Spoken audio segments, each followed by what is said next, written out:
Well, this is a fun one to be doing. It's the Charles de Gaulle, which was originally supposed to be called the Auricular. And I have a thing to clear up here because quite often I'm accused of not liking the Charles de Gaulle in comments, and I have been keeping quiet on those responses because I actually do like the Charles de Gaulle. I think it was a very sensible investment by the French. My complaint with it is that the French only got one. And I would say the bare minimum you need for a carrier force is two. The absolutely bare minimum. And I would say the actually sensible minimum is 3 units. And the thing is, the French have 3 Mistrals. They have 4 SSBNs. They know those figures as well as I do. They also know the same problem with their air defense defense ships, because they literally have 2 Horizon class frigates, and they have some FREMs which have been adapted in that direction. But let's be honest, the FREM design is a very good general purpose frigate, a very good anti-submarine warfare frigate. Air defense, it's pushing it. It's an okay. It's fine, but it's not the same level as they probably need. And to me, this just illustrates there is a problem with the French procurement, because often French procurement is held up as being this marvelous thing, because once they set their plans, they get it, and they get all these systems, and people look at all their T-farms and all, as we call the combat sections of their armed forces, and go, this is amazing, this is amazing. And they get all this for their value for money in terms of their defense spending. And then you look at the logistical side, and you look at some of the other issues, some of the things they have, and you go, well, they still have their own issues, especially when it comes to heavy lift, when it comes to logistics. I'm British, so people are going to go, well, what can you say with all the troubles going on in the RFA at the moment? Yeah, the trouble with the RFA is people not wanting to pay merchant sailors what they're worth. That's the problem with the Royal Fleet Auxiliary. They have the ships, they're just not able to crew them because people don't want to pay it.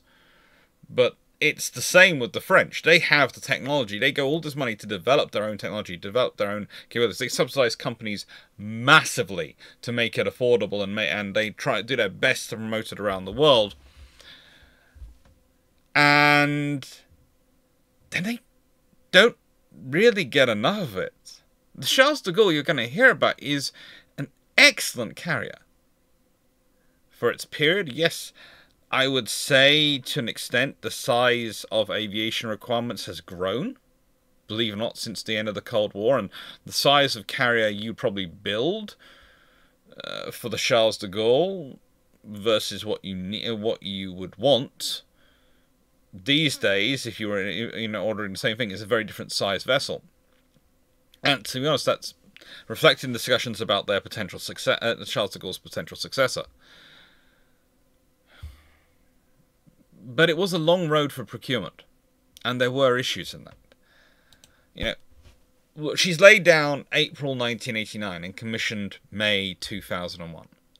So the fact that she is under construction for a little over 12 years should be a bit of a clue there are problems. When we start off with the fact that while some will date the conception discussions to about 1974, some even push it as early as 1973, we normally say that they start having plans and things and ideas for what will lead to in 1976. So pretty much I usually date the process from about 1975.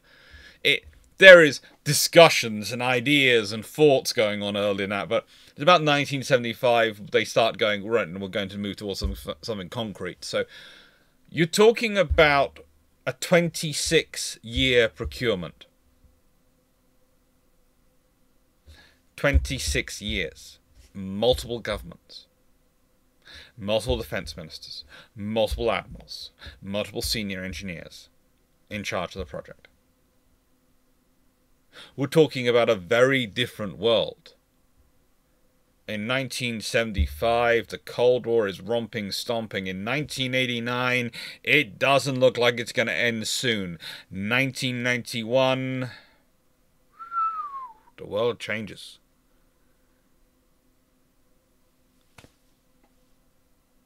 And then we have the 1990s. The thing to think about with this ship is that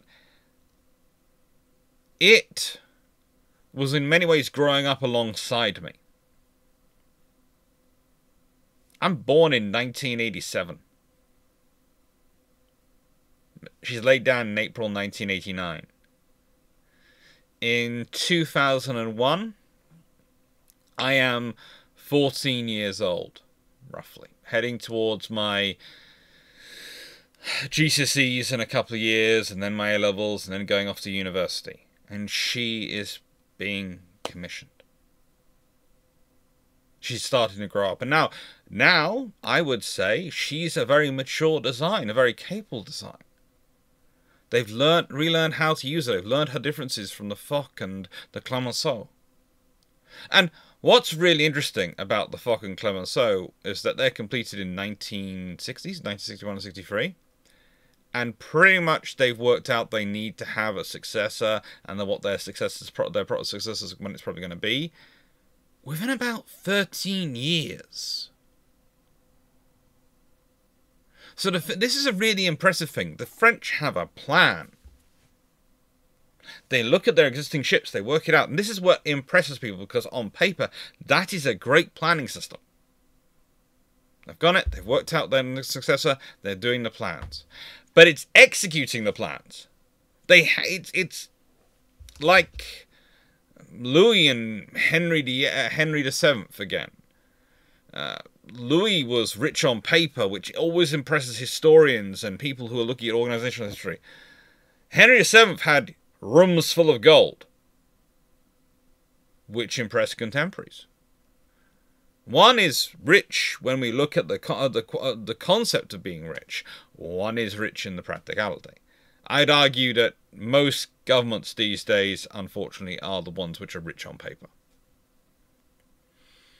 Now, I'd also say this ship has its own style. It has its own form. It's not an homage to American naval carrier construction. It's not an homage to British carrier construction. It's very much French carrier construction. Nuclear powered, but French carrier construction. And she's a useful ship. She is. But they only have one of her. And this is where I get into trouble and why people think I don't like her, because, as I regularly say, one is a white elephant. Two, you have something. Three, you have an availability. Four, you have a capability. Four means you currently you guaranteed to have one at sea at all times, ready to go. Three means you will normally have one at sea ready to go, and normally have one, maybe have one or more available to go, available if you need to. Four, you'll guarantee to have one available if there's problems. Two, well, that's when people start telling you things like, we've worked this out on paper, and a carrier is always going to be available. And I tell you to turn around and look at the experience of the French with the Clemenceau and the Foch, or the British with Prince of Wales and HMS Queen Elizabeth, the two carriers of our current generation. There have already been times when there hasn't been a carrier available. Because, believe it or not, life can happen. And when you're dealing with things as complicated and as advanced system of systems as an aircraft carrier is, things which can go wrong that can cause a lot of trouble are many and varied. They are incredibly useful assets, but they have a lot of them that can go wrong. The thing about them, though, at the base point, what we're talking about as a carrier, and the reason that sets them apart from battleships and other traditional warships, is that a carrier is not about its actual fighting power itself, or its fighting power itself. It's about what can operate from the carrier. It's an enabler. It's a command ship. It is not necessarily what you would call a fighting ship in and of itself. Although, again, the Charles de Gaulle certainly has some interesting defences to make sure she can look after herself to an extent. So a carrier is about her hangar size, about her lifts, because it doesn't matter if aircraft are soon going to all be uncrewed. It doesn't matter what you think about them. A carrier can still operate them if they're designed to operate from a carrier. That's always the criterion. Always the criterion.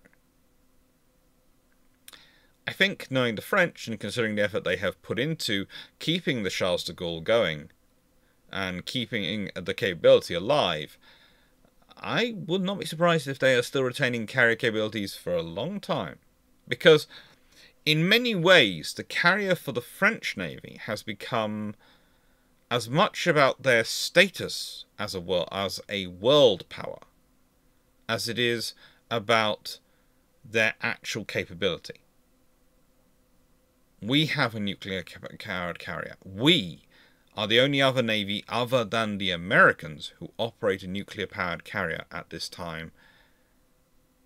And we operate a carrier which has a full spectrum of capabilities.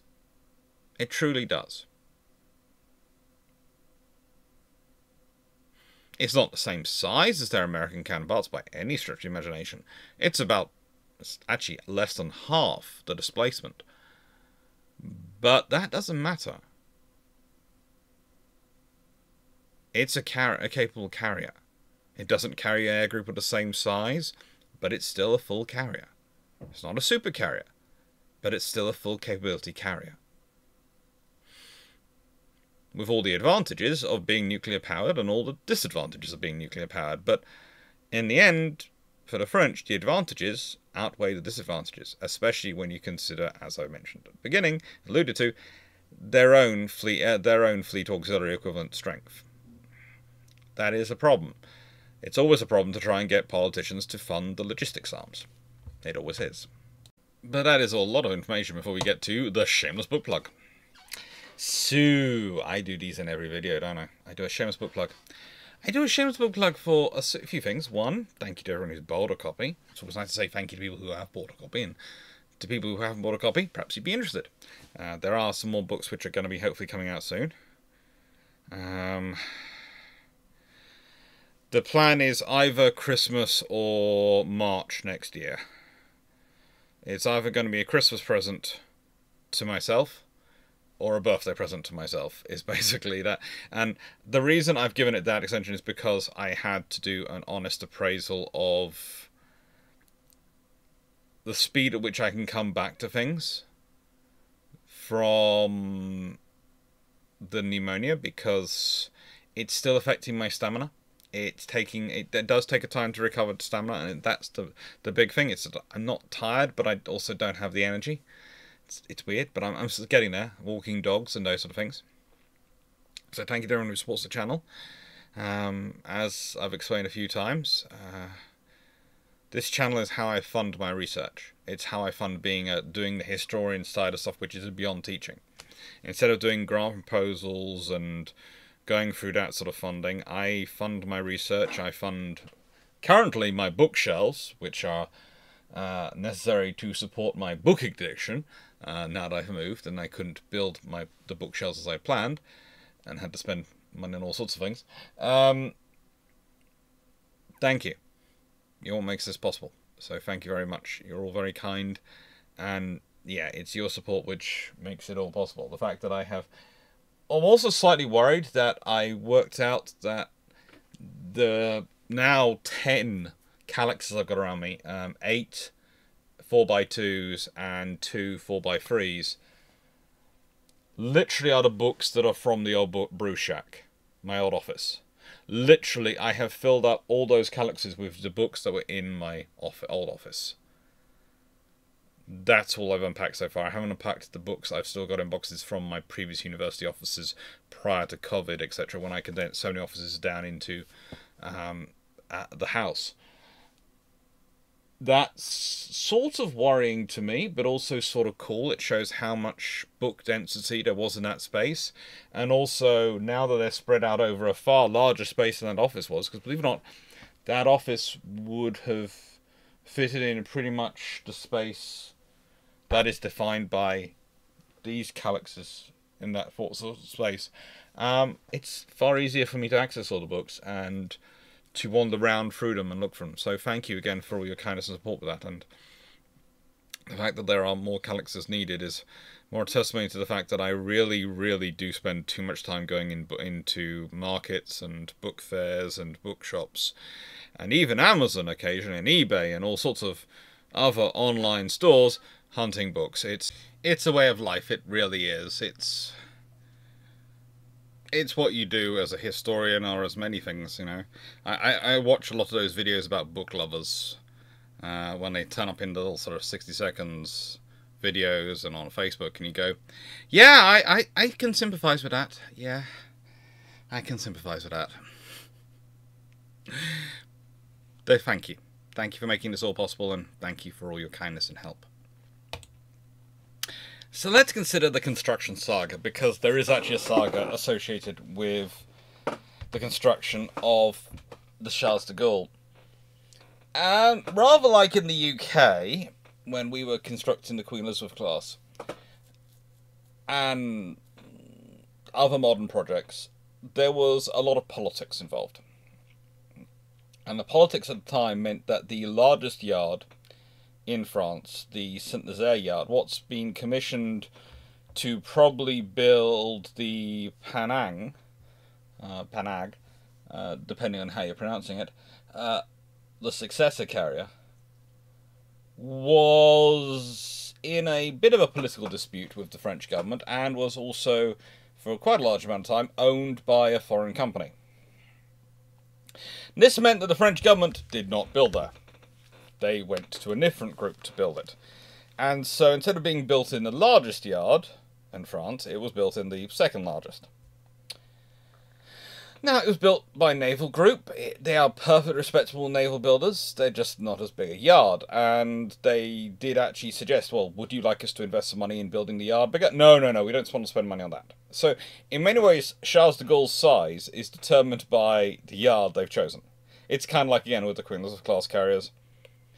Their size is chosen by the fact that the British went, the dock which was building them, that's the size it could fit, and also the size it could get out through its entrance into the seaway. And you'd have had to do a lot of work on those things to change that.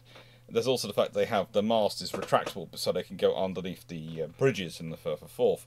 It's some brilliant piece of history that the amount of money governments will spend on warship designs and warship construction to satisfy political needs. And if you try and get them to spend that same amount of money to satisfy military needs on that project, they'll look at you as if you're insane, and they'll talk about cost-benefit analysis. It's a true piece of glorious history. But when she's laid down, she is the largest warship since HMS Ark Royal to be laid down and launched in Western Europe at all. So she is a big project. She's laid down originally as the Richelieu. However, Francois Mitterrand, when he becomes president, well, that's what he wanted. But then he is replaced, and there's Jacques Chirac comes along, and he changes it to Charles de Gaulle, because he wants to name everything after Charles de Gaulle. Honestly, Chirac basically is kind of a strange person as far as politicians go, because usually politicians always want to name stuff after themselves. They're always obsessed, but Chirac basically goes around naming everything Charles de Gaulle! Charles de Gaulle! There are jokes, which I will not repeat on this channel, about him naming perhaps his favourite part of his body Charles de Gaulle. I have no idea, but these jokes were told to me by French naval officers who had to deal more closely with his effects than probably I will ever have to do. And yeah, he really liked to name things Charles de Gaulle. The other problem with the project was that whilst it was a commitment, the funding levels weren't a commitment. So it was committed to, there was a Naval Act passed and all these things set, we will build this. But the governments, the ongoing governments, kept putting in the minimal amount of money. This is why the vessel ends up costing roughly 3 billion euros to build. And when you consider the work itself was suspended in 1990, 1991, 1993 and 1995, and that was just suspension of work by the government. We are not talking about strikes, we are not talking about other problems. The fact it's commissioned in 2001, a mere 5 years behind the official deadline for its actual completion, is frankly amazing. It was supposed to be in service in 1996. It actually came into service in 2001. During its construction, there is also another saga. There is the UK Guardian, the newspaper, actually somehow believed that a group of engineers sent to inspect her at one point and were part of the construction process and part of the advice process were British SIS, MI6 operatives who were interested in learning about, the nuclear shielding and those things. The small problem with this, and I would like to point this out, is the small problem is whilst there is the French do take the lead in the design team, their primary consulting team and design directors was Rolls-Royce, as they had as external consultants, because Rolls-Royce have all sorts of reactor experience with nuclear reactors around the world. And they chosen them because at the time Rolls-Royce also served as design consultants on American reactors as well as building submarine reactors. They also work as design consultants and still work on design consultants on the next generation as well, which is you've got a primary engineering team who's doing the work, etc., but they are a second team who's checking it. And what I found really funny about it, and the story, when it came out in 1993. And I think my dad was telling... I was, of course, 6 at the time, so I didn't really pay attention. But I think my dad was telling me about it when I was about... Must have been when I was about 14. At the time she was looking commissioned. The thing he found funniest about it was he'd also been in a group which had gone round her at one point with a whole load of British naval constructor types who work for the Royal Navy. And he said, why would you send intelligence agents around? They wouldn't know what they were looking for. We went round the ship and in 5 minutes we knew everything, whether they wanted to hide it or not, because we're naval architects and know what we're doing. He found it just absolutely hilarious. So it was one of those classic cases of someone was told something down a pub, they printed it because it would sound really cool, and then everyone was looking and going, yeah, life doesn't work like that. It really doesn't. I just had this mental image of someone from The Guardian in about 1993 being taken aside by, I'm hoping, a senior member of the British Foreign Office going, so, when you let that through your editorial, did anyone at all ask if you'd been smoking anything fun or had some funny brownies? Because something must have been going on. We don't really need to do this. And what's even better is there are some actual decent mysteries going on in a construction. There is the whole Atlantic industry, which supplied propellers for her, which were found to have issues, although, and despite they're not believed to have intentionally been at fault, there is a small problem that when they tried to investigate the quality management, there was a fire in the supplier's archives, which destroyed all the relevant information. Anyway, this meant that they actually had to have Clemenceau's spare propellers fitted. Clemenceau, of course, one of the carriers from the previous generation, which meant her top speed when she first came into service was limited to roughly 25 knots. And please note, I'm saying roughly 25 knots because, again, I am operating on the very sensible assumption that one never believes the figures that are given by navies as official top speeds. Just accept those are the top speeds which they operate at safely, in comfort, in peacetime, and you'll be happy. And pretty much they had to accept that until I think it's 2007 when she has her first refueling.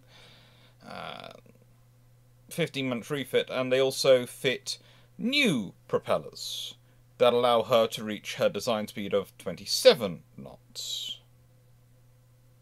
Also, the refit in 2007 increases her displacement to 42,500 tons. And, yeah, it was a good refit, which came with its own problems, which meant that she was back in 2009 for more repairs in Toulon. And this is actually a picture of her in 2008 in refit.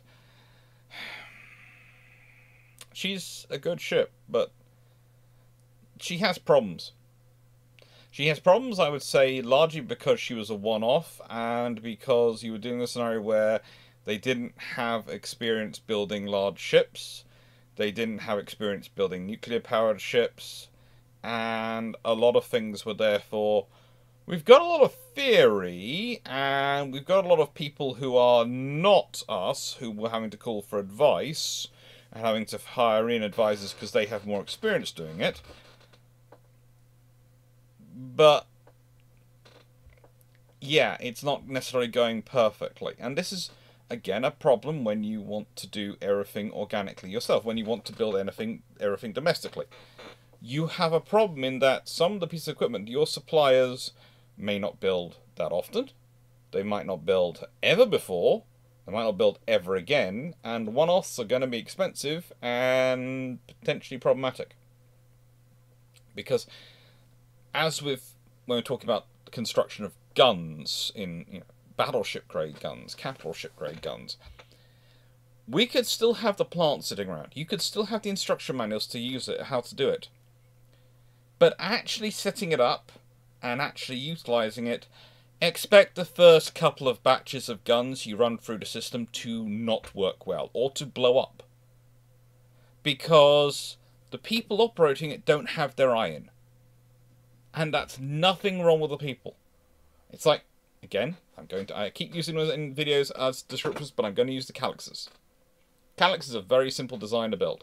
From IKEA. You buy it from IKEA, it's a very sturdy, self-supporting shelf, it's very strong, add on the weight of the books and it basically is going nowhere. They're lovely. First one you build, you get it right, but it's very different compared to the 12th or 15th one you build. That one you can practically build blindfolded, and you will still be able to get everything lined up, and you won't worry so much about every single creak or every single thing. You know how much force to use to push it together and all these things. You know what you're doing on an instinctual level. You don't have to think about it, which makes it better usually, as long as you're still putting your heart and soul into it.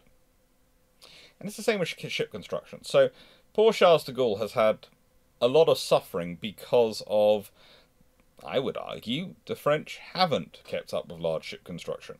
They tend to do it in batches. They'll do a batch of this, and then a few years later they'll do a batch of that. Or they'll do one. And they did try and get around it with the whole PA2 idea, which was going to be either a second carrier or for them, probably to run alongside the Charles de Gaulle, and it was going to be a third of the Queen Elizabeth class. But it was going to be configured in the Catabar style, the catapult and barrier taker. Catapult, catapult assisted takeoff, barrier assisted recovery style that the Charles de Gaulle is. So it wouldn't be like the Queen Elizabeth class the Royal Navy operates, which are Vistol carriers. It would be configured in a Catabar formation. That has now, I think, been firmly cancelled. It would have been interesting to see, and would have probably made some of the decisions about the Queen Elizabeth class very different if it had actually been being proceeded with, but unfortunately that didn't happen. So let's consider the vitals of the Charles de Gaulle, and there are some interesting stuff here. There are some interesting capabilities. It's got 2 reactors. Unlike most American and British reactors, though, they run on, and I'm going to get this right because I keep pronouncing it wrong, so High assay LEU, i.e. it's uranium enriched between 5 and 20%. It's normally being considered for things like small modular reactors these days, but it's not as enriched as the highly enriched uranium, which is what most British and American reactors run on, which is called HU, which is enriched to 20% or more. So it has a greater concentration of uranium-235. This means technically it won't generate as much power, and technically it will need to be refueled more often, which is why it's refueled in 2007. That's why they have that sort of big works between 2007 and 2008 to refuel them, despite the vessel being theoretically not yet 20 years old. Technically, it can do 20 to 25 years. In practice, you are going to do it earlier because you want to have reliability, you want to have a core capability. But she has 2 reactors, and that provides her more than enough power. In fact, she has a lot of shaft horsepower and a lot of capabilities, if we consider again that official top speed. Yes, I'm sorry, France, but I believe that 27 knots, like, I don't know. I believe other things of history. But that's probably what she normally does do. It's probably sensible. But it's also, to an extent, like the Pa-2, the French equivalent of the Queen Elizabeth class, which was listed by the French as being a 26-knot ship, when the British list their Queen Elizabeth class as being, well, officially admitted it's been tested up to 32 knots. So let's see, tested up to 32 knots. Officially listed as being in excess of 25 knots, and the French claimed their design, which was based on hull, was going to get to 26 knots, and they claimed that this nuclear-powered carrier gets to 27 knots. I'm sorry, I'm giving you the official stats, the official figures. I've done the full wiki rule, which is how you check when you're, especially discussing current equipment, and if you're in any way at all have ever had privileged access or have been able to spend time with people who are professionals in the field, and you don't want them having to answer interesting questions from their security officers, you make sure you are definitely dealing in what's the publicly listed stats, which is often referred to by academics these days as the wiki rule, i.e. is it the stats as detailed on Wikipedia? Then no one can argue it's not public information, and it's not the publicly accepted figures. We're not supposed to use War Thunder. When we use that, we can get into trouble. So we use Wiki. You can use War Thunder, but I'm not supposed to. It can get people into trouble. And I don't fancy doing that to my friends. I really don't. Now, as well as all those capabilities, she does still have limitations on her. Her limitations pretty much are 45 days of food. Specifically, of course, cheese, wine, and bread. The most important things on any French ship. In fact, I've been told that 45 days is really not necessary enough. She doesn't really necessarily carry enough wine for 45 days. It's closer to 40, but you know, that causes rationing. It does cause rationing. I'm sure the person who was telling me this was not trying to pull my leg in any way, shape, or form, because I'm sure that of the things the French Navy is going to spend a lot of time working out, the wine quantity was low down the options. She's got a nice suite of sensors, and in many ways that reflects the fact that she has a fairly decent air defense setup. And why do I say a fairly decent air defense setup? Because again, the French Navy, the Marine Nationale, were very certain that they weren't going to have enough escorts. They would hope they'd have enough escorts, but they might not have enough escorts available. So that means that you want the carrier to be able to produce its own stronger layers of its own onion defense itself. So having 32 A43 silver launchers, which is the type of silver which uses a silver launcher which is for the shorter range of missiles, usually just an air defense system.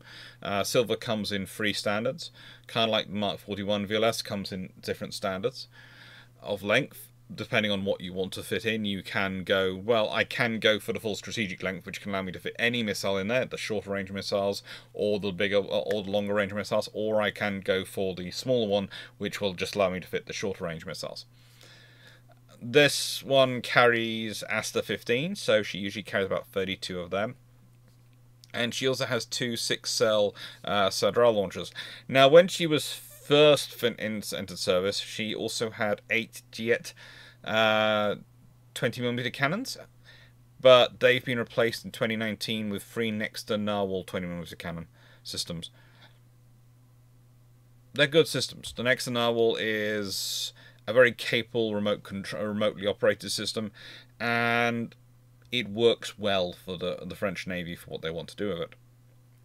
Air group, well, usually between 30 and 40 aircraft. Normally 30 Rafale, mainly because, again, their view is that their escorts will carry helicopters, so therefore the carrier can concentrate on the air defense and strike aspects of his role. But she still does carry 2 Hawkeyes, and a fair number of helicopters. The K-Marine is usually an NH-90, and it's used for anti-submarine warfare work. And then you have various sort of what I would call fast helicopters for medium roles and multi-purpose roles, the Panther and the Dauphin Pentarou. So she's got a good mix. She's got a good mix of capabilities. She's a core capability of her task group whenever she deploys. And she's also able to carry up to 900 troops. There is a debate. Some prefer to say 800, along with 500 tons of ammunition. But, you know, she's a well-built ship. A well-built ship, and flexible. And when she enters service in 2001, she's the world's newest carrier. Now, then there are immediately some problems. There are some problems in her availability, but they do manage to do this lovely shot of her steaming alongside the Enterprise. And this is the point for the French. This is them going, look world, look how we matter. You have to listen to us because we operate this.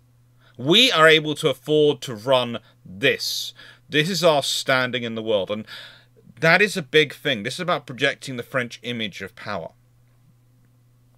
I often get into discussions about deterrence with the image versus the reality of power. And the thing about nuclear-powered carriers and Kadabar carriers is they look like, well, that's what everyone thinks about when they hear you've got a nuclear-powered Kadabar carrier. They think about ships of the scale Enterprise. So this automatically associates itself with being the biggest and best and most powerful available. Doesn't necessarily matter whether there are other carriers which are conventionally powered, which are more powerful than you. You are going to automatically rank up in the top because of your capability. If you have one, going nuclear has this advantage if you already have the infrastructure in place to support it. And France does have an extensive nuclear industry. But there were some problems when she came into service. The fact that, well, a former president, Valéry Giscard d'Estaing, described it as a half-aircraft carrier. And that was some of the issues which led to the discussions of doing PA2, the third Queen Elizabeth class, the second carrier for the French, sort of idea, was because when they needed her to be available, she was often not available. The French often were complaining, especially in their media, about their lack of deployable military power and capability, especially during Operation Enduring Freedom. However, saying that, as you can see, she does manage to get there. She joins into this force, which includes HMS Ocean from the Royal Navy, from Britain, 2 American supercarriers, of course. Always nice to have them along. Does include Charles de Gaulle, but also includes a Dutch and Italian ships as well. So you have a really nice thick mix going on there during Operation Enduring Freedom. And she does take part in strikes against Afghanistan. She does take part in operations that are being run then. She's carrying 16 super retards at a time, one Hawkeye, two Raphael M's, and the rest of her aircraft aboard are various helicopters. The Etards were mainly focused on reconnaissance and bombing missions, and they carried out roughly 770 sorties from the carrier in their operations. They did well.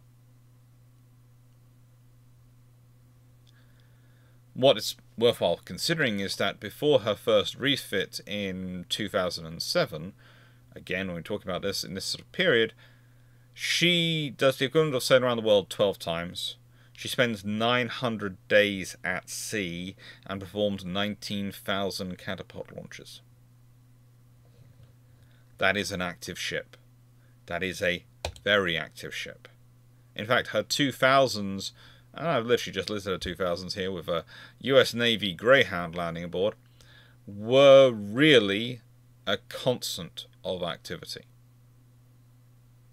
Because she's useful for the French. She's useful for the Allies as well, for NATO, for working with her allies, because she can slot in. She has got that AWACS capability. She has got the full capability she needs in order that she can slot in wherever she can be useful. That's nothing with a carrier like this. And the British have found this to extent with the Queen Elizabeth class. If you've got an ally like America, which has a lot of large assets but can never have enough of them because life happens, you can go, well, what's your problem you've got coming up? Oh, well, how about we slot in a deployment into that period, and that provides you a bit of extra cover. And our carrier's up to the standard, isn't it? Yes, that'll do the job nicely. And it allows you to, how do I put this? Build up a number of markers. And alliances, I get into trouble when I say this, are not blanket agreements. They're not blanket friendships. They are transactional relationships.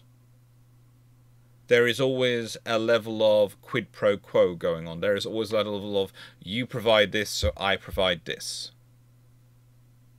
You have to be of benefit from both sides. Otherwise, an alliance won't work. An alliance would just seen as one side giving and one side taking doesn't work. It builds up animosity. If it's always the bigger power taking from the smaller power will eventually stop. Because it's just not in their interest anymore. They just feel they're being taken advantage of. And if it's always the smaller power taking from the bigger power, it's going to be a similar scenario. It has to have some reciprocity. Reciprocity.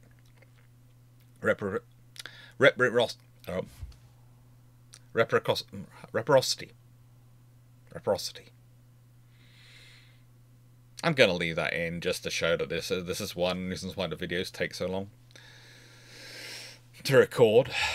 They do. And at certain points, the French are really working to improve their capabilities. Charles de Gaulle spends a lot of her 2000s going across and training with the Americans to train up her air group, to train them up into the standard of operations they want to achieve. Because despite them having been operating Foch and Clemenceau, there's a difference in operating those ships than operating her. And the Americans have the best facilities for doing aircraft carrier training and development. They have the things for set up. The British had once considered setting up something similar in the Falkland Islands and using the South Atlantic as their carrier training area until they realised just how damaging the South Atlantic is to ships.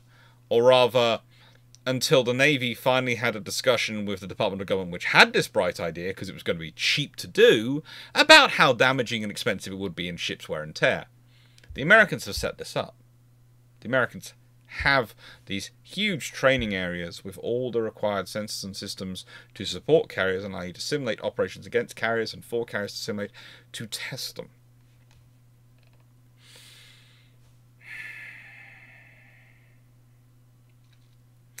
And it's no surprise that by the 2010s roll around, while 2010 rolls around, that she's on her 5th major deployment, her 5th major overseas deployment.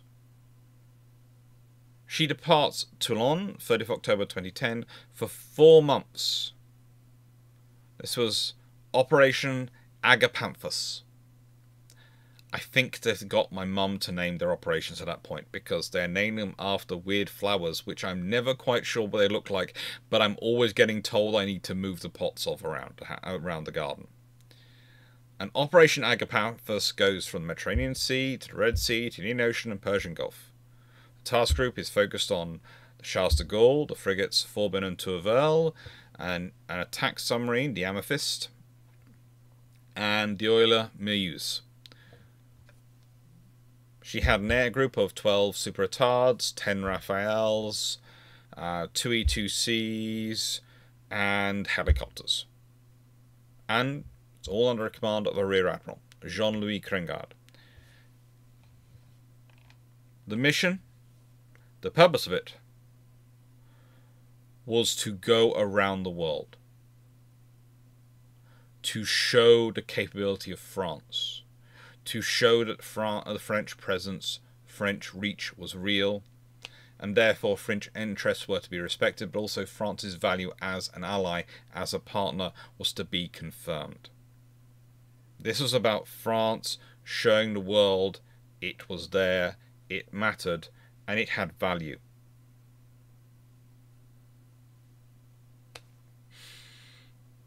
It's during this time that she takes part in some of the, how do I put this, Allied support operations. And that's illustrated by the content of her, or rather the force makeup of her battle group, because during this, the 5th overseas deployment, during the time as Task Force 473, the 2010 deployment to 2011 deployment, she has HMS Cumberland, a Type 22 frigate. She has Halsey, a Arleigh Burke-class destroyer, as part of her escort. And this carries on when she's going on her next deployment in 2011, and when she's doing all sorts of operations then, she has Allied ships as part of her task group. And it's the French leading, and in many ways the French are setting, I would say, the precedent for what the British are now doing with the Queen Elizabeth class and the Prince of Wales. It's we are providing the core carrier, the core escorts, and the supply ships of part of any deployment. But then our allies are able to build around it and turn it into what would be a full carrier battle group as a routine. In wartime, perhaps we would have to provide the full grouping around it, but then we'd probably be withdrawing assets. It's kind of like the Falklands War scenario, where we're withdrawing assets from around the world to flesh out our force structure, and in return, allies slot in and fill those operations around the world, whilst because they're not joining us in fighting the conflict. So yeah, 2010s, they're full of interesting operations, including those against the Islamic State, and in taking part in a mission which in 2019 is called Mission Clemenceau, named after her predecessor carrier. And that's where she's supporting operations and taking part in exercises with the Singaporean Armed Forces. So she's doing all sorts of things in 2019 and 2020s. And that, of course, leads us into the 2020s, which begin with the COVID-19 issues, the pandemic, and what Charles de Gaulle gets up to. She actually has issues with that. She has an outbreak of it aboard. 40 crew have symptoms, and she has to return to the Toulon Arsenal earlier than planned, and has to have tests conducted, have personnel taken off, and some evacuated even by helicopter to the Army Teaching Hospital of St. Anne. It's a lot of work to keep a carrier battle group going. It requires a lot of people to keep a carrier going. And this is one of the things that can happen. When the rest of the world is being affected by this, your Navy's going to be affected by it. It's going to be the way it is.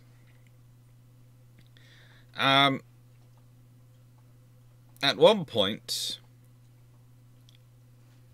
the New York Times was reporting that there were over 1,000 members of the crew, or 60% of her total complement aboard, had tested positive.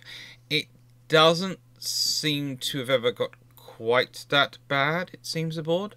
They might have, there seems to be some false positives, and it seems to be tested positive over a certain period. But yeah, it was fairly bad. They felt that the virus had arrived early on the ship, and that the command and medical team had both believed they had far more ability to deal with the virus than it turned out they actually did. Again, it's one of those things of, you think you can, because of the structure of a ship, because of its organization, you can shut things down, you can make quarantine areas, you can separate people off, and there are all sorts of nuclear, biological, chemical warfare systems aboard that are there to protect against those things, so allow you to shut down areas, have different air coming in, those sort of things. You can think, you have a great deal of confidence, we can deal with this airborne pathogen. It turns out to be more difficult than they expected, because he managed to get aboard, managed to get into the crew, when they were in a scenario where they weren't operating those procedures because they didn't realize it was coming.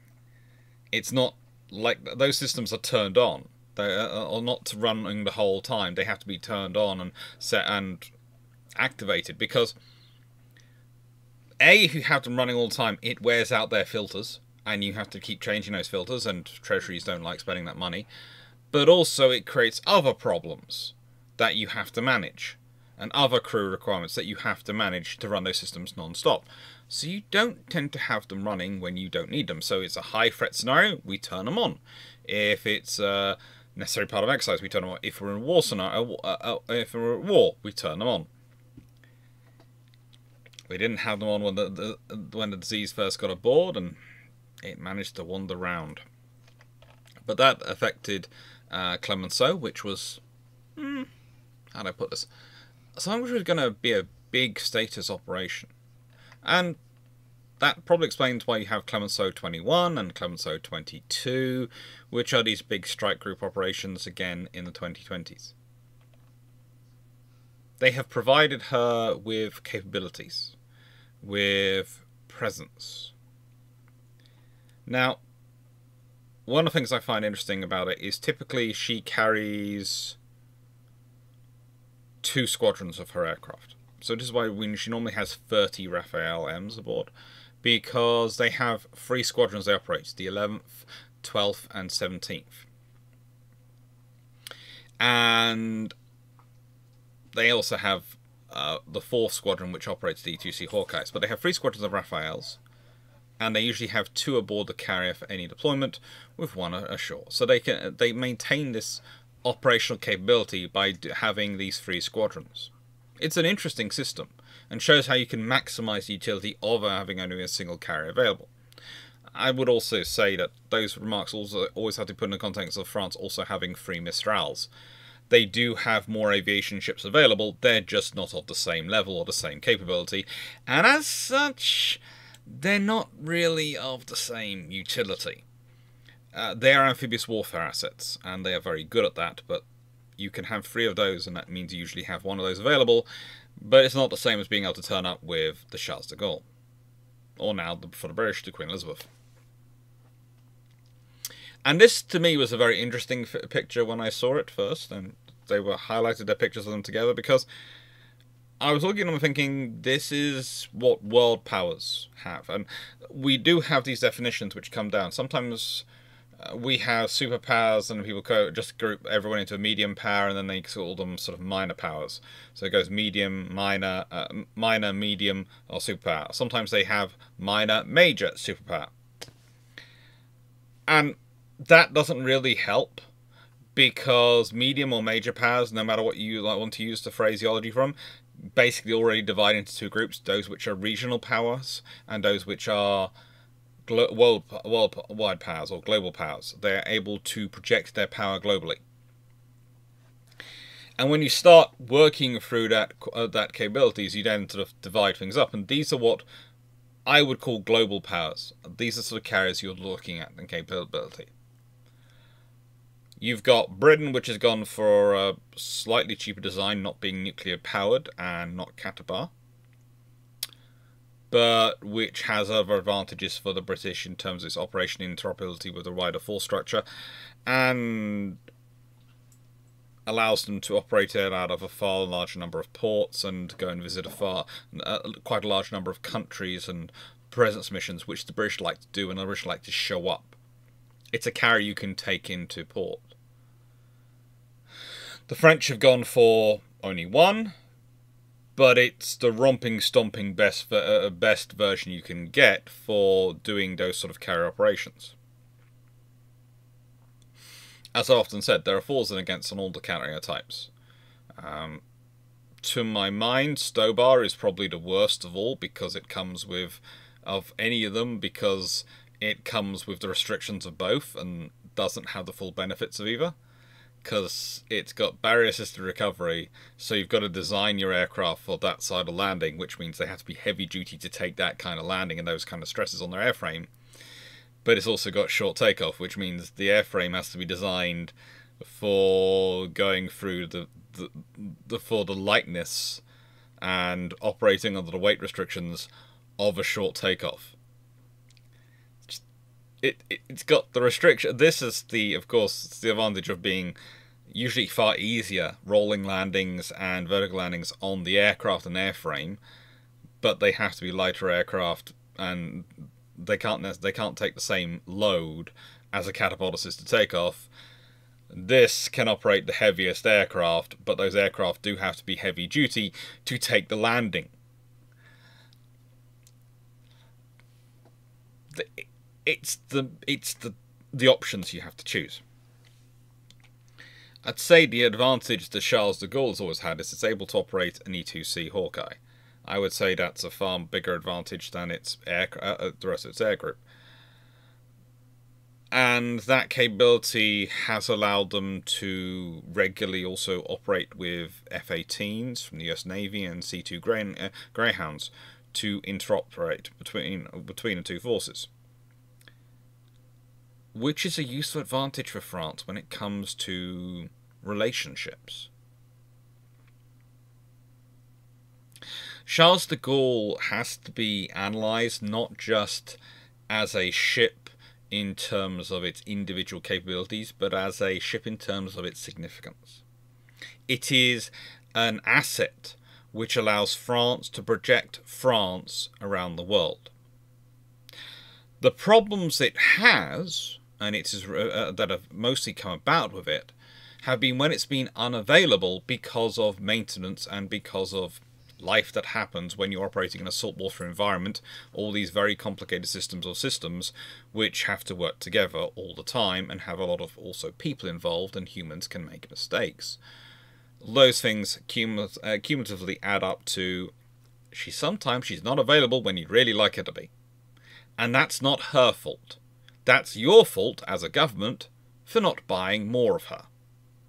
If you'd bought 2 of her, and you were still suffering the same issues, you could perhaps have a bit of a more complaint. If you bought 3 and you still found yourself without one available, then that's the point at which you have to start looking at your admirals, your civil servants, and people who are running the programs and go, what the frigate are we doing wrong here?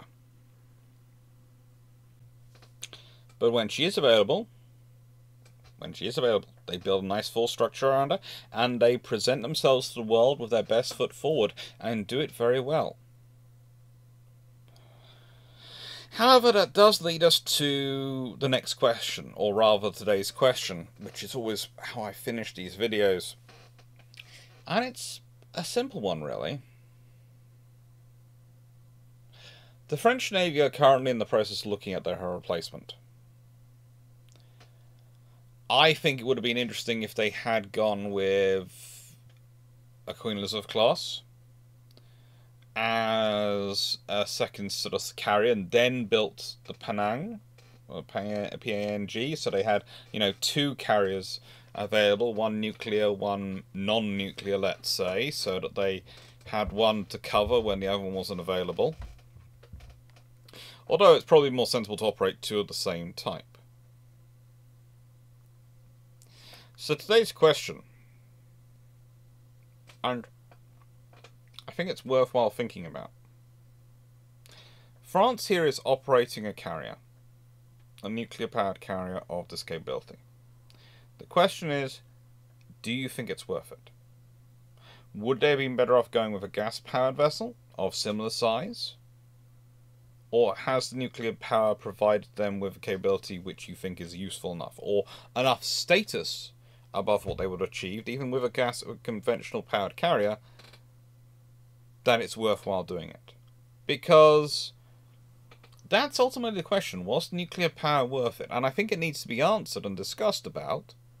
I have my personal views on it before the final decisions are made on the successor. Now, again, I'm going to say thank you to everyone who's helping with the bookshelves. This is, believe it or not, I have now acquired most of this list in terms of one of these, most of those, none of those yet, and none of these yet. But I have acquired most of the Kallax items, which were the first ones. And thank you to everyone who has helped me. The next big order from IKEA, which is probably going to use the money this month from Patreon and all those things, is probably going to be for the Kallax feet. That's probably going to be the big order, which sounds like a weird thing to be ordering in large quantities, but yes, I do need, well, at least 8 of them for the 4x2s in this room. I can't get them for the 4x3s. But that means that I'm only going to end up with 6 boxes, which are in what I call the puppy danger zone.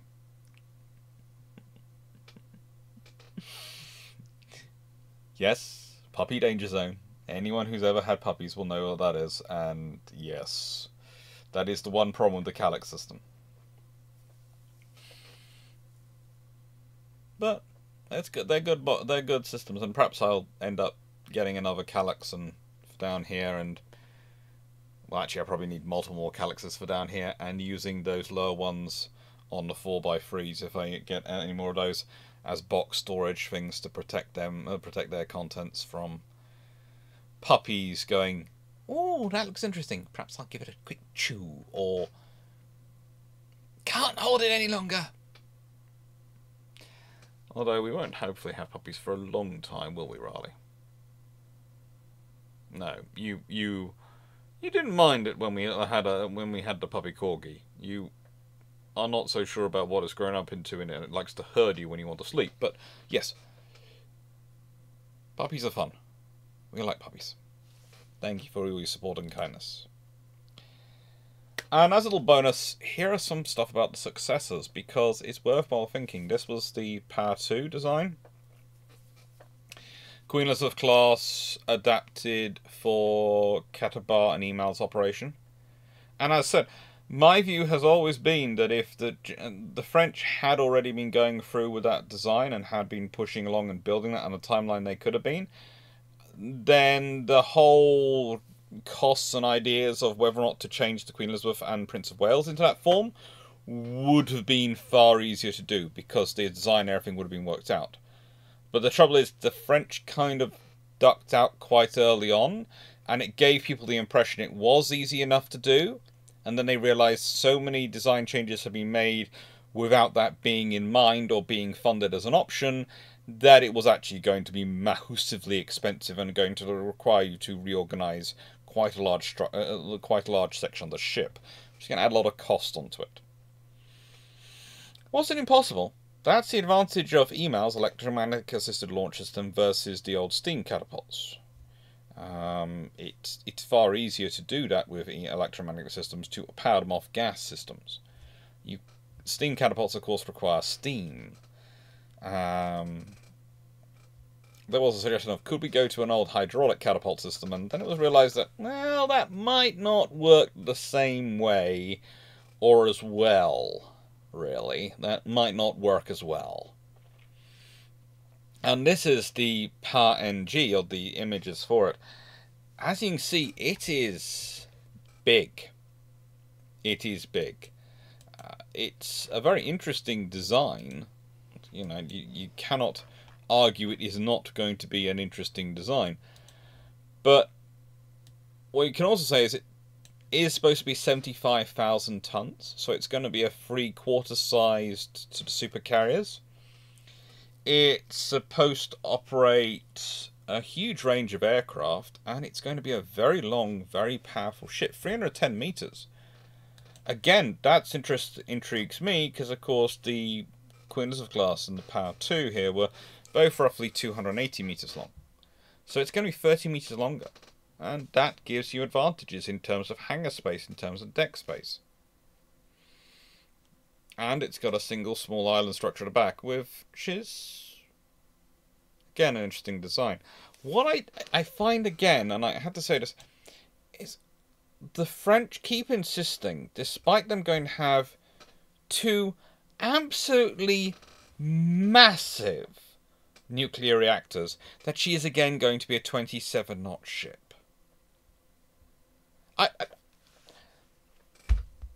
You know, maybe they are being honest, but I am so doubtful, and that's going to be the bonus question. I want to know: do you believe the French when they claim the speeds for these ships, or do you think they are pushing credulity with the speeds they're claiming? I'd really love to know. Anyway, thank you very much for watching. I hope you enjoyed tonight's video. I'm sorry it's going to have gone up a day late, but that's because finalising the recordings, etc., and re-recording it after I got back from London, I have been interrupted by builders all day, and BT. And getting time to actually record it properly in one flow, so it flows to an extent, has been a nightmare. So it's going to be uploaded a little bit late to go out on Tuesday, so it's probably going to go out on Wednesday. It might make it Tuesday. I might be apologising, and it might be up on Tuesday on time, in which case, woohoo! But I have a feeling it'll be Wednesday. Sorry, and thank you very much for watching. Hope you enjoyed the video, and I'm going to leave you with this wonderful picture, because it is a cool picture. Thank you very much for watching.